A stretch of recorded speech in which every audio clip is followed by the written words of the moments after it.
Olá, amigos. Estou aqui de novo. Tudo bem? Bom, antes de tudo, deixa o seu like, faz a inscrição se não for inscrito, certo?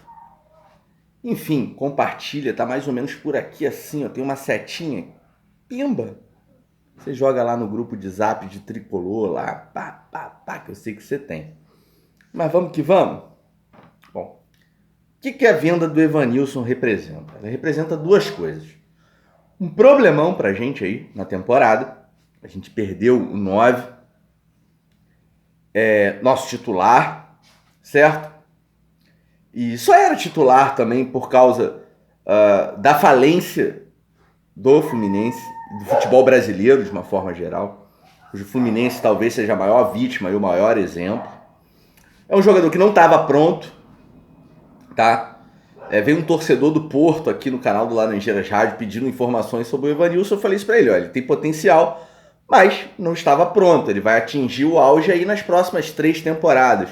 Um primeiro auge, digamos assim. Se atingir esse auge, um jogador que não está pronto ainda, que ainda carece ali, né, da finalização, digamos assim, da sua formação, ele pode atingir um primeiro auge aí até os 23 anos, onde ele pode se tornar um jogador de seleção brasileira. Considerando também o caos que é a seleção brasileira hoje em dia. Né? Nós não estamos falando mais de um Careca, não estamos falando mais de um Romário, não estamos falando mais de um Ronaldo. Estamos falando de Firmino, de Richarlison, de... enfim, Gabriel Jesus, que já jogou de 9 ali. Então o nível baixou. Beleza? Então o Evanilson pode ser seleção brasileira aí nas próximas 3 temporadas, pode brigar ali se essa fase final da formação do jogador se completar lá no Porto. Tomara que o Porto consiga isso, cara. Né? Então o que isso representa? Representa jogador titular nessas condições, uma formação incompleta, assim como o Calegari também, um bom jogador, mas que tem uma formação incompleta, certo? Por isso é titular. Por isso virou solução. Então representa que a gente vai ter que arrumar um jeito aí de substituir o Evanilson. Concordo com quem diz assim, olha, não temos opções. Por quê? Porque a gente não pode pagar 900 mil por um craque, tá? E uma solução mais barata não vai substituir o jogador como o Evanilson. Pô, concordo plenamente com quem diz isso. Né? Aliás, essa é a avaliação correta, é isso mesmo, galera. E a galera também tem o direito de estar chateado. O pessoal está chateado. Tem o direito de estar chateado. Certo? E tem até razão em estar chateado com a venda do Evanilson. Agora, a gente vai ter que arrumar uma solução. Fred não dá. Vai ter que o quê? Revezar. Nenê vai ter que revezar com o Ganso, alguém vai ter que revezar com o Fred. Para mim, a solução seria, de novo, ver lá se tem alguém, sub-23, sub-20, que possa fazer essa função. Copa São Paulo de futebol júnior, não vi. Não vi ninguém. Para ser sincero, posso estar enganado.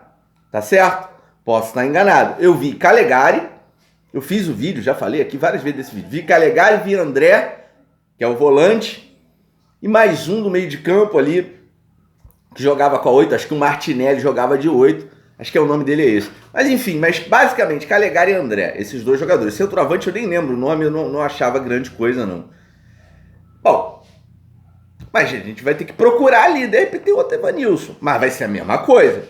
Um jogador incompleto, em formação ainda, que no contexto do futebol brasileiro pode funcionar, porque esse contexto é um desastre em todos os aspectos. O Brasil se tornou, né, uma espécie de cemitério de si mesmo. Então, o grande campeonato brasileiro, que era o melhor campeonato do mundo, que era bem disputado, ele foi sabotado de todas as formas. Inclusive na fórmula de disputa, na condução, na chamada gestão da coisa.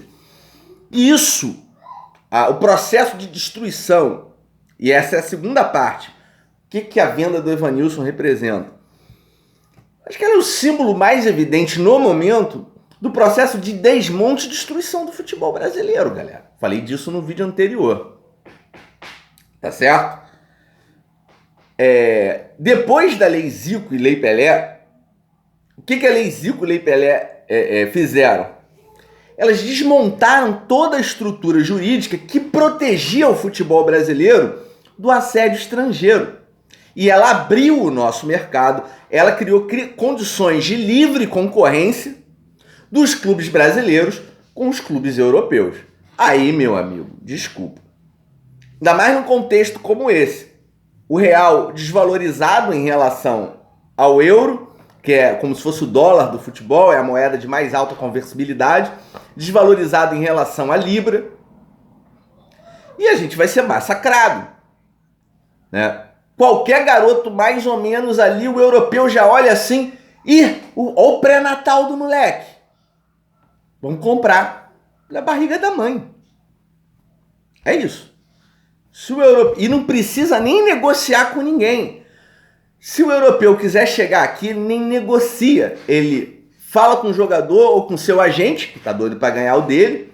Óbvio, já falei. Tô condenando os caras, não. É uma atividade legal, tá dentro da lei, trabalhando honestamente, meu irmão. Os caras estão ficando ricos por causa da lei. Zico, Lei Pelé. Certo? Então o cara não precisa nem olhar na cara de um dirigente do futebol brasileiro. É só pagar a multa. Me dá. Clube falido, ainda mais com esse câmbio, o contexto agora, meu irmão, já era. E aí, isso derruba uma coisa que eu tenho falado aqui há um tempão, a mitologia da gestão. Não adianta, e com isso eu não estou aqui defendendo essa ou aquela gestão, não estou defendendo gestão nenhuma, estou defendendo ninguém. Mas eu ataco a mitologia da gestão. Qual é a mitologia da gestão? Que tudo é uma questão de gestão. Não, não é. A gestão, uma boa gestão, o comando da burocracia diária, ela é condição necessária, mas ela não é suficiente. Por que ela é necessária? Tá? É isso que as pessoas têm que começar a entender. Já falo isso há 200 anos. Ela é necessária porque se um dirigente do Fluminense gastar 40 milhões comprando pente para careca, tá na cara que foi uma má gestão. Né? A gestão tem que ser bem feita. Mas uma gestão bem feita, ela não tem condições de resolver os problemas estruturais do futebol brasileiro. Que significa o quê? Uma adesão ao liberalismo, à abertura do nosso mercado. Que acabou com o futebol brasileiro. Nós temos 12 mil jogadores fora do país. Então você junta uma Lei Pelé que abre o mercado, que destrói a propriedade dos clubes. Né? Há um tempo atrás ninguém queria formar jogador, óbvio. Olha o Ronaldinho Gaúcho lá com o Grêmio. O primeiro efeito da Lei Pelé, os caras perderam o Ronaldinho Gaúcho de graça para um time francês. Acho que é esse que o Neymar joga hoje em dia, que na época não era nada. Não tinha bilionário lá botando um caminhão de dinheiro. Tá certo? Então qual é a jogada?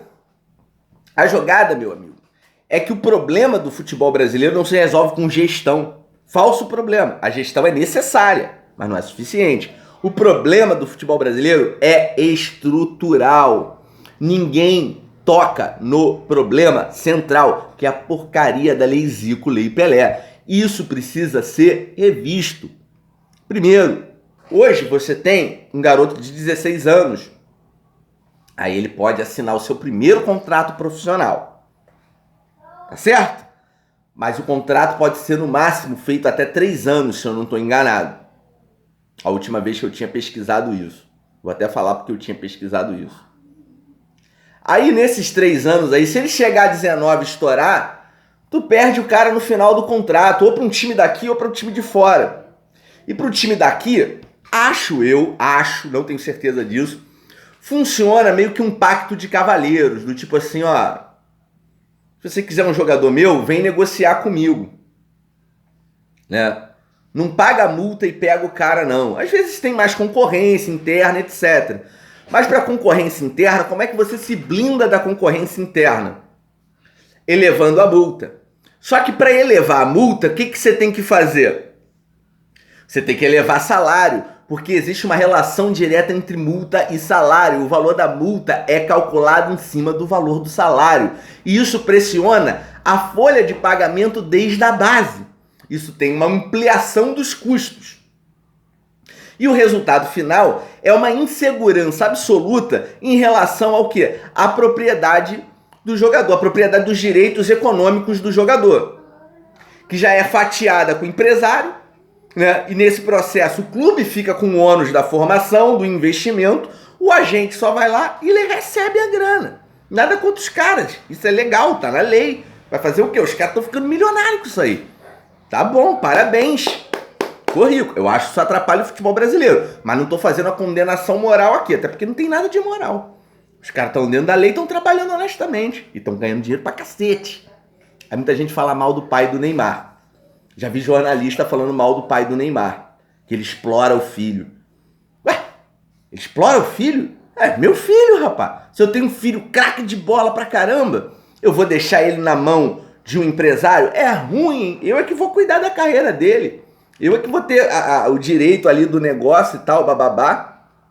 E me resolvo com meu filho. É ruim, hein? Vou deixar pro empresário? Todo mundo fala mal. Por que vagabundo na imprensa odeia o pai do Neymar? A galera da imprensa. Porque ele não é do métier. Ele não é do grupinho do empresário, da empresa tal, não sei o quê, do agente aqui, do agente ali. Da agente X ou Y que negocia jogador. O cara veio de fora, só que ele teve a intuição correta. É o quê? É o cara pobre, meu irmão. Que ele já viu o filho e ele já entendeu a parada. Alguém vai se aproveitar aí do talento do meu filho. Então eu vou primeiro. Eu não vou deixar o cara que fica ali rondando a base pra pescar os moleques, que na maioria das vezes não faz nada pelo moleque. Às vezes até manda um moleque novo de 17, 18 anos, manda um moleque de 18 anos pra fora do Brasil, pra Série B da Croácia, só pra ganhar um dinheiro. Fazem muito isso, procura ter reportagem disso, cara. De moleque que é exportado como se fosse um saco de soja, como se fosse uma commodity. Joga um garoto de 18 anos no inverno da Croácia pro cara fazer uma transação. Pai do Neymar, todo mundo cai em cima dele, do pai do Neymar. O pai do Neymar não foi otário, ele não foi otário. Ele não deixou o filho na mão do cara que vai rifar o filho dele. Tá? Então essa é a jogada. Por isso a imprensa odeia o pai do Neymar, porque ele veio de fora do métier. Era um cara pobre, mas o que? Tinha cabeça, tinha visão. Não vai dar esse mole. Entendeu? Tendo um filho que jogava muito. Pô. E o cara tá aí, é o melhor jogador do Brasil, você gostando dele ou não. Mas qual é a jogada? Então, houve uma falência no Brasil também, uma amnésia das coisas fundamentais, meu amigo. Ninguém pensa mais os problemas do futebol brasileiro. E tá na cara. Não vai resolver problema disso ou daquilo com gestão. Os clubes precisam se organizar no sentido de pressionar para promover a mudança da lei. Para acabar com a esfera de influência dos empresários. O Evanilson é nitidamente isso. Ponto pros caras que estão ganhando dinheiro, vão ganhar uma grana e o Fluminense é só o quê? O Fluminense é só vitrine. O Fluminense é vitrine, o Fluminense arca também com os custos, o salário e tal, bababá. Aí ele ganha um dinheirinho, o empresário ganha mais. Na maioria das vezes é assim. Tem uma ou outra geração onde o Fluminense tem 80%, 90% dos direitos econômicos do jogador, mas na maioria dos casos, não. Certo? Isso é extremamente problemático. Agora, antes dessa pandemia, eu estava até marcando com um camarada e nós faríamos um congresso na Universidade Estadual do Rio de Janeiro. Nós faríamos um congresso sobre futebol, economia, cultura e sociedade, né? Para falar da relação do futebol com a cultura brasileira, etc., os problemas do futebol brasileiro, etc. Você já viu alguma discussão sobre isso? Sobre Lei Pelé? Algum debate sério sobre os problemas do futebol brasileiro? As pessoas falam com as emoções. Eu também tô chateado com a saída do Evanilson, né? Mas não é só o Evanilson. Houve incompetência assim, assado. Não quero nem me meter nisso, nas questões políticas do Fluminense. Pode até ter sido, não tô dizendo que não. Beleza, vai lá, interpreta lá, beleza. Mas isso daí é o nível 1 do problema, a superficialidade do problema. Existe toda uma estrutura do futebol brasileiro que foi construída desde os anos 90 e que resultou na deterioração do nosso futebol, cujo Fluminense é a maior de todas as vítimas. Agora, tem que ter inteligência, tem que estudar o problema, tem que ler. Eu fiz o estudo que eu ia apresentar um dia, talvez eu apresente até aqui numa live no dia que o canal tiver maiorzinho, né? De como o futebol brasileiro, depois da Lei Pelé, ele não só transfere jogador para fora, ou seja, ele não só faz transferências técnicas para fora, né? Ele transfere qualidade técnica para fora, mão de obra, ou seja, ele não só participa de um déficit técnico, mas como também o que entra nessas contratações é menor do que o que sai daqui para lá, para a Europa. Como? Se os caras estão botando dinheiro aqui, a gente perde o jogador, mas ganha dinheiro. Não, no conjunto estrutural não. Nós perdemos porque a indústria cultural, futebol faz parte do entretenimento, e aí você tem que entender de entretenimento, cultura, indústria cultural, todo modelo de negócio por trás do futebol que envolve essa dimensão do futebol como uma indústria do entretenimento e da cultura. Meu amigo, você chega num subúrbio aqui do Rio de Janeiro, agora não que as coisas estão fechadas, uma papelaria, tem lá camisa de time estrangeiro. Essa daqui é da seleção da Holanda. Minha sogra foi à Holanda e comprou pra mim. Eu gosto. Mas você chega ali, tem camisa, na papelaria tem o caderno para criança, adolescente estudar, do Barcelona, do Juventus, do Real Madrid, do não sei o que, do Manchester vermelho, do Manchester azul. O que isso significa? Ainda que aquilo tenha sido produzido por uma empresa brasileira, nós pagamos nesses produtinhos aí licença de transmissão de competições europeias, tanto os campeonatos nacionais como os campeonatos continentais. As empresas pagam bilhões e bilhões e bilhões em royalties. E esse dinheiro, o fluxo de dinheiro daqui para lá, de bilhões em royalties e licenciamento de produto, desde uma caneca, um caderno, até o direito de transmissão de uma competição esportiva como a Liga dos Campeões, ele é menor do que o fluxo que vem de fora para dentro sobre a forma de transferência de jogador. No final, a gente perde o jogador e perde o dinheiro. Sai mais dinheiro da nossa economia para a Europa do que dinheiro da Europa vindo para cá para comprar jogador. Então a gente fica sem o dinheiro e sem o jogador. O nosso mercado empobrece economicamente, empobrece culturalmente, porque o jovem agora ele vive cheio de PlayStation na cabeça. O PlayStation é mais um consumo cultural ligado ao futebol, mais um consumo de entretenimento ligado ao futebol que só as empresas estrangeiras ganham e não as brasileiras, e não a nossa economia local, nacional, certo? Então você tem aí nessa jogada a perda da grana por várias formas de evasão, através de royalty e licenciamento de produtos e direitos de transmissão, e o que vem de lá para cá é apenas o valor da transferência. Então a gente perde, a nossa economia perde dinheiro e a gente ainda perde o jogador. Quem aí na imprensa tradicional ou da internet fez algum tipo de estudo nesse sentido? Então vamos lá, vamos sair da superficialidade e vamos discutir os problemas do Fluminense e do futebol brasileiro num nível sério de racionalidade e radicalidade. Isso aqui não é uma crítica, não é nada. Só que eu estou dizendo é o seguinte: até agora o que eu tenho visto aí nas redes sociais, eu estou concordando com tudo, quase tudo, 80% do que as pessoas estão falando. Principalmente a chateação de perder mais um jogador que a gente não vai aproveitar. Só que o problema é, esse fenômeno não é um fenômeno isolado. Ele tem que ser entendido dentro de toda uma estrutura do nosso futebol. Aí a gente começa a pensar o problema. Fora isso, a gente fica numa reclamação meramente superficial, que ainda que tenha as suas razões, como eu já disse aqui que eu concordo com algumas motivações, principalmente com a chateação de perder um jogador, né? Ainda que ela tenha uma razão de ser, ela fica meramente no nível superficial e a gente nunca aprofunda o problema do nosso futebol, porque o liberalismo econômico introduzido no futebol acabou com o futebol brasileiro. Gostou desse 7-1? Grande abraço, galera.